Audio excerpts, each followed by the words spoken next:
We also call destructor also. Understood me? Now the doubt is, sir, what is the difference between constructor and a finalizer? What is the difference between a constructor and a finalizer? So this is the big question mark in our minds. How constructor and finalizer are different from each other. Okay. Constructor methods are called when the instance of a class is created and are responsible for memory allocation. We already learned.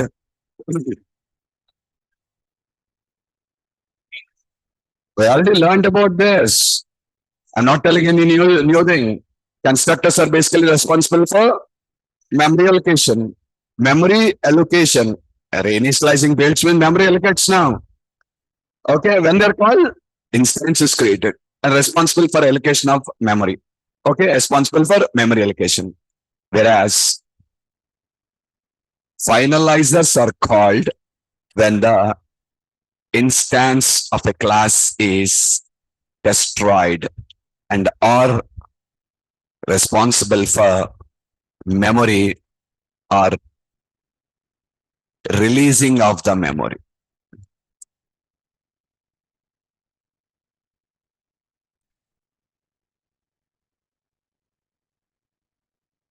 Yeah, read it.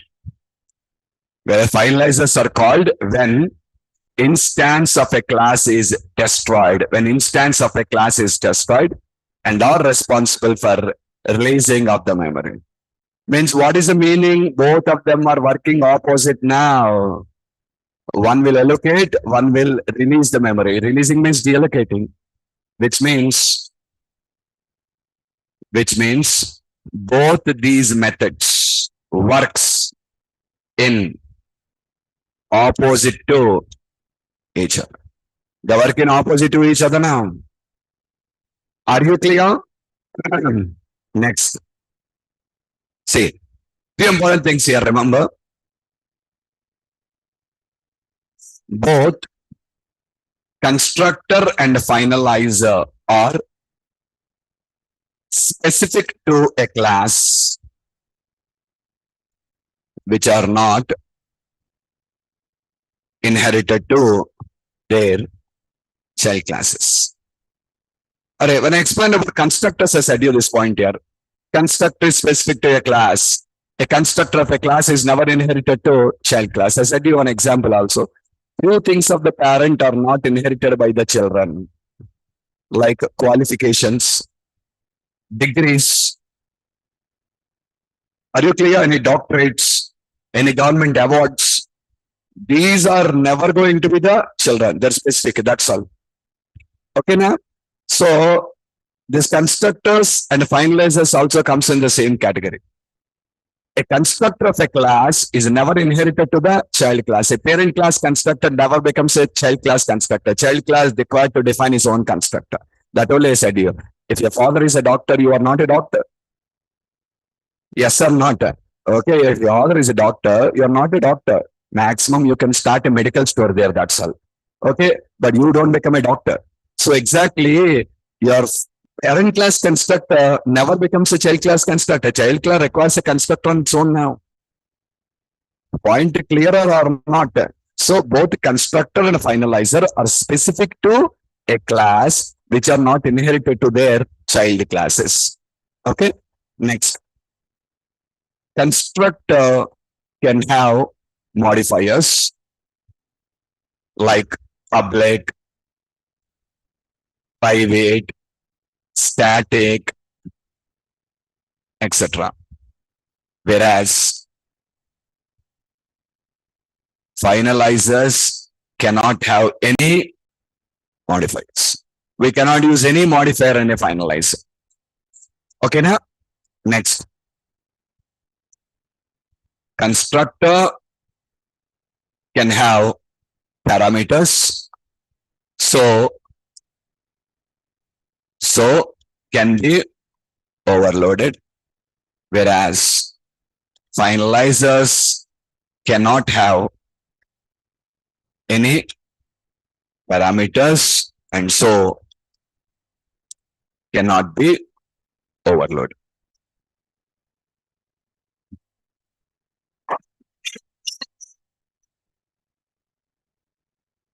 Yeah, just a second. Are you clear with these 3 points? Both constructor and finalizer are specific to a class which um, which cannot be inherited to or not cannot be, which will not be inherited to the child classes, which will not be inherited to the child classes. Second point, public, private, static, all these modifiers can be used, whereas finalizers cannot have any modifiers. Finalizers cannot have any modifiers. We can't use this on finalizers. Third point. And so can be overloaded. Whereas finalizers cannot have any parameters, and so cannot be overloaded. Overloading is not possible. Means what is the meaning? A class can have multiple constructors, but a class can have one finalizer only. Why? No overloading is allowed. Then one finalizer only allowed then. No modifiers allowed. No parameters allowed. Then how many finalizers a class will have? One and only one. But constructors, n number. A class can have n number of constructors, but can have only one finalizer. Okay? Yeah, I'll mention that one. A class can have n constructors in it, whereas the same class can have one and only one finalizer in it. One and only one finalizer in it.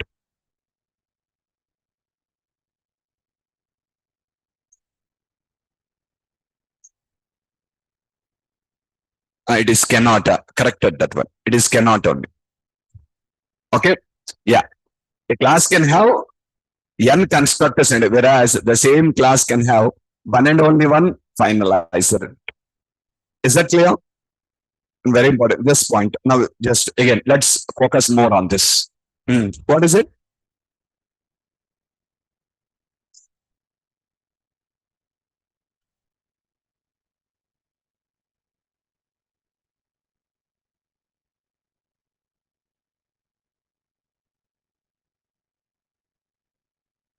They'll work in opposite to each other. Work in opposite to each other. Okay, they just work in opposite to each other basically. So that's what. So constructor, finalizer are always opposite to each other. Now the question that arises in the mind is, sir, when will instance of a class destroy?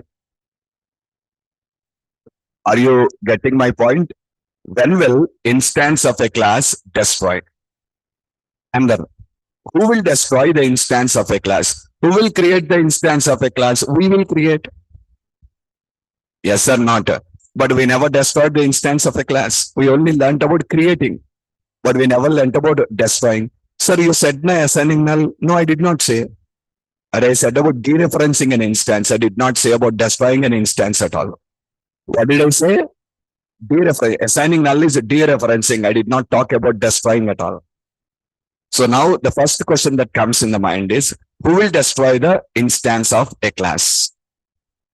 Okay, yeah. Who will destroy the instance of a class? What is the answer? Garbage collector. Garbage collector. Okay, fine. Next, when will garbage collector destroys the instance of a class? Did you understand? When will garbage collector destroys the instance of a class? Garbage collector can destroy the instance of any class in 3 different scenarios.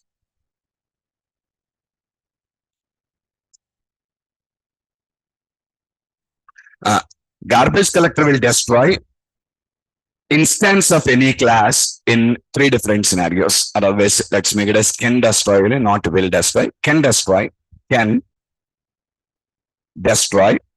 instance of any class in three different scenarios. Okay. First one. In the end of a program's execution, garbage collector will destroy each and every instance that is associated with that program. Guys, you're writing a program in that you are creating instances, but you never written the code for destroying an instance. Do you remember? Yes or not? Array, whenever I stop my program, garbage collector will do that. Whenever I stop my program, garbage collector will do that. That is why you never written code anywhere for destroying the instances. Understood? In the end of the program's execution, my program execution is completed. I stopped it. When I stopped it, automatically what will garbage collector do? It will destroy all the instances. Okay. So what is the first scenario? Read it as it is.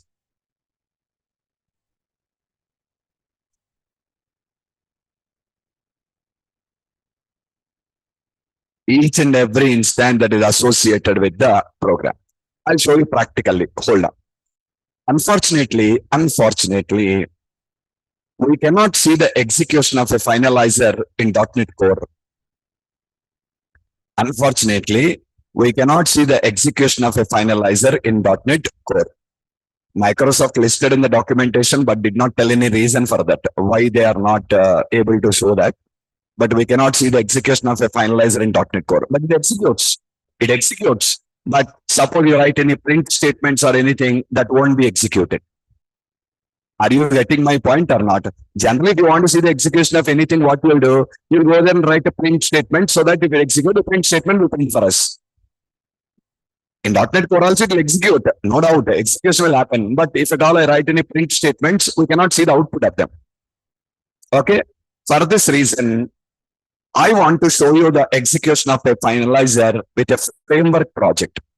With this, two things will cover now. What is it? We're always working with the .NET Core. Tomorrow, if at all any situation, we need to work with the .NET framework. How to work with the .NET framework? That also we need an idea now. Yes or not? That's the first thing. Second thing, we will just try to understand about the finalizers also. Are you clear? Okay. So I am creating a new project, guys, but not in .NET framework now. It is in .NET Core. How to select .NET Core, sir? Array. When you select console here, do you remember we got two project options? What are you selecting? First one. The first one is the .NET Core. Under that only .NET 5, .NET 6, .NET 7, .NET 8 all will come. Second one is .NET Framework. In the braces, it is clearly mentioned there. You can see console app, .NET Framework. And you can also observe the things in the below. It will show you. This one runs on this one.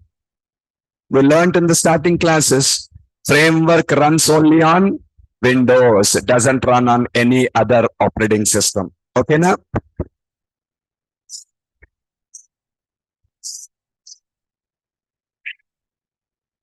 Give a name. I think I give a name like Finalizers project or something. Finalizers project. Okay. And location, same. Actually, solution name, I don't require to tell you. And now, see in our core projects, when we click on the next button, there it will ask you the runtime version. 8 or 6 or 7 or, but here it will ask you on the same window only. It will ask you on the same window. Means it doesn't ask in the next window, on the same window. And guys, here watch. There are framework versions. There are framework editions for you now. In this list, whatever latest you find, select it. No problem. Understood? In this list, whatever is the latest you find, select it. Even you select it 2 points, also no problem.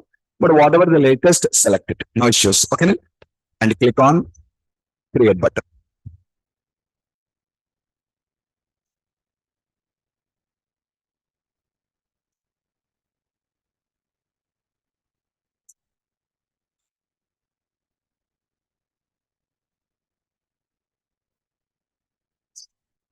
Okay. And don't delete of all these using statements. Why? Global imports are available only from C Sharp 10. You're working on .NET framework, not on .NET Core. The last C Sharp version of .NET framework is 7.3. Are you clear? If you're working in the framework project, which one you're using now? 7.3. You cannot utilize all the latest features I said here. What is it? Top level statements. Remember, top level statements you cannot use. Global imports you cannot use. And features will not work here. Why is the old version? Well, which version of the C Sharp? 7.3. Okay. Later on, we got .NET Core from there 8. 8 onwards, it's .NET Core. Currently, C Sharp 12 is what we're learning, the latest. Okay, fine. Suppose here, just observe it all of you. I'll change this as struct. I'll change this as struct. And here, I'm trying to write a default constructor.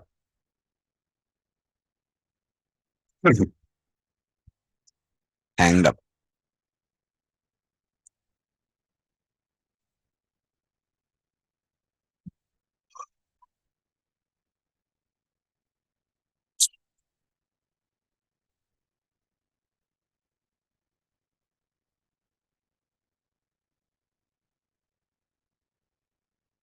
see there, error.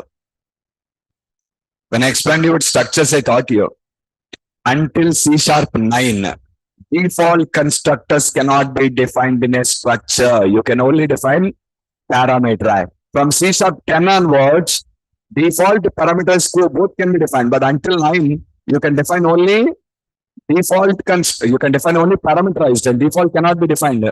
Read the error.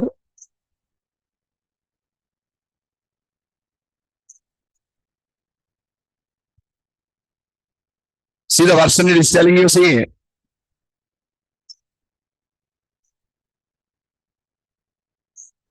Clearly telling you, see. There is a clear evidence to you. You're working on 7.3 version of the C Sharp. Okay.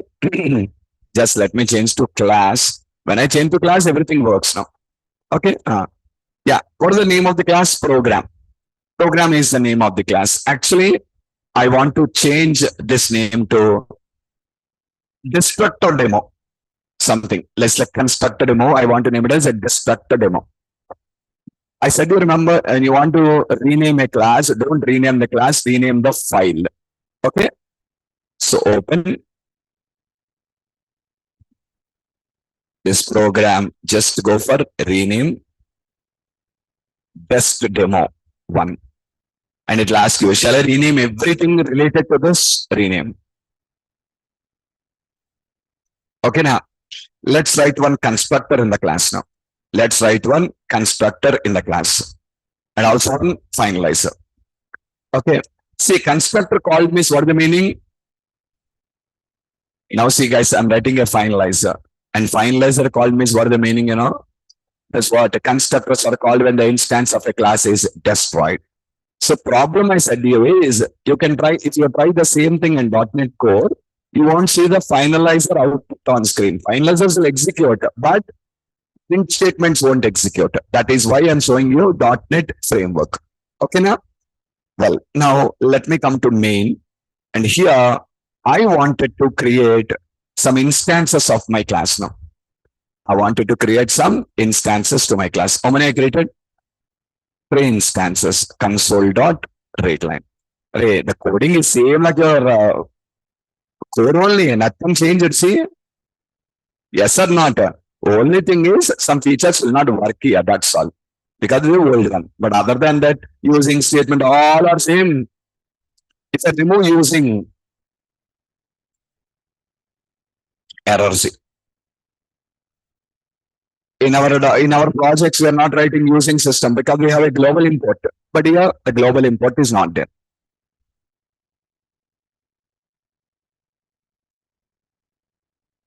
Yeah, let me run the code, guys.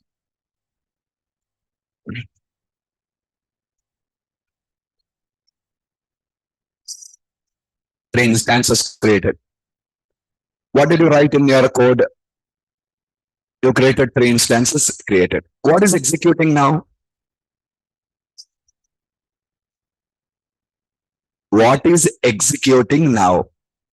Constructor execution completed na. What is executed? What is executing now means constructor. You're telling constructor executed finish na. What is executing now? Brainless fellows. Read line, yeah. Read line. Understand English. What I asked you. What is executing now? Read line is executing now. When will read line finish the execution after I click control? Every day you're doing it now. When will read line finish the execution? After I hit the enter key. Until I hit the enter key, read line execution is not complete. So pre-instance creation completed. Now what is executing? Read line. Now if I hit enter key, that is end of the read line. Not only end of the read line, there is end of the program also. Agree? Okay, then watch.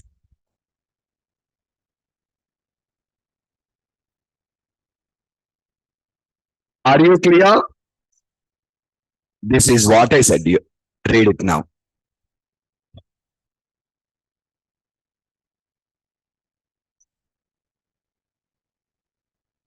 How many instances you created? All three are destroyed now. How to prove? Finalizer call now. Every instance calling a constructor will also call a finalizer. And printed your instance is destroyed. Instance is just, you might create 100 instances of different classes here now. You might create 100 instances of different classes. And all those instances will be destroyed. Are you clearer or not? All those instances will be destroyed. So you'll have a doubt here. Sir, every day we are not destroying any instances now. Are they going to sit in the memory? No, they don't sit in the memory. Why? When I stop the execution of the program, garbage collector will destroy all those. That is why we never focused on destroying any instance any day. Did you catch my point or not? We never focused on destroying any instance any day. What we focused on only creating instance. And who is destroy that? Garbage collector will say, don't worry, I will destroy all the things. And this is a clear proof to you now. Are you clear? Okay, but listen. If you start a program and end a program immediately, fine. But sometimes it will be like this. You start a program now, and we don't stop that program in the middle now. Did you understand my point here? In my home, sorry, in my office laptop, I open a Visual Studio and I'm developing my application there. I never close this Visual Studio anytime. And I never shut down my system. You will shut down your laptop every day? I never shut down my laptop anytime. Why? A laptop is in hibernate mode here. You just click on the sleep mode, it will go to sleep. From past 2 hours, I remember, past 3 years, I remember, I only shut down my laptop only when the operating system is warning you, restart your PC for the latest updates. Never I shut down my laptop anytime. Are you getting my point? So now, when I go to office now, directly open my laptop and I'm ready to start my work now. I don't require to open Visual Studio. I don't require to open the SQL Management Studio. All these things I don't require to open one by one now. Because everything is kept open. What I do is only just close my laptop and automatically it goes to the hibernation mode. Next day when I go to my office, my just simply start and within fraction of seconds, everything is ready to work. Is that clear? Now, Visual Studio is also an application. Array, and for this application also, some instances will be created in the background. Visual Studio application also running now. If you don't stop Visual Studio, if you don't stop the Visual Studio, these instances won't be destroyed, no sir. Just now, see, we ran application, you stopped it, instance of destroyed. Same way you start Visual Studio, internally to run the Visual Studio, Microsoft has written some code. Some set of classes are running in the background now, and instances are created. And what you're telling, you never shut down the system. When you never shut down the system, these instances won't be destroyed now. So not system, I never shut down the Visual Studio, I'm telling you. I never shut down the Visual Studio, I never shut down my system also. When you don't shut down the Visual Studio, these instances won't be destroyed now. That will know. Notice now, end of the program, it will just end. If you don't shut down, you won't be destroyed now. Yes or not? Don't worry. Why you know? Sometimes in the middle of the program's execution also, garbage collector comes into picture by an implicit call by the CLR, which will now check for any unused objects in the program and destroys. Read it.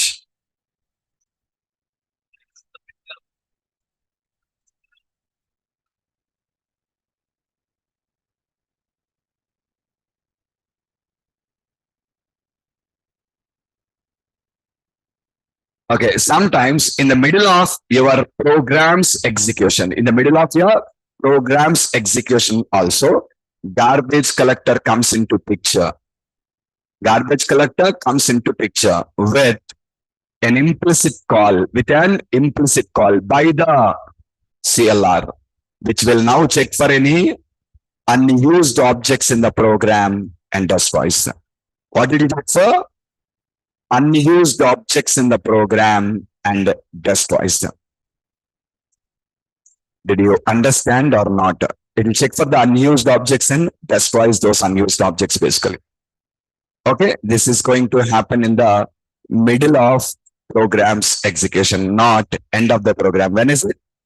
Middle of the program. And I cannot show you this. Why, sir? Implicit call by the CLR. When will CLR call? I don't know. When will CLR call? I don't know. Did you understand my point or not? When CLR is going to call is not in my control at all. That cannot be done by me. Are you clearer or not? Okay, when CLR is going to call is not in my control. I cannot just call this at any point of time. Okay, so this CLR will internally invoke the garbage collector. The CLR will internally invoke the garbage collector, and the garbage collector comes into picture and destroys all the unused objects. Are you clearer or not? Internally destroys all the unused objects. Okay. Now, just a second, guys. Irritating.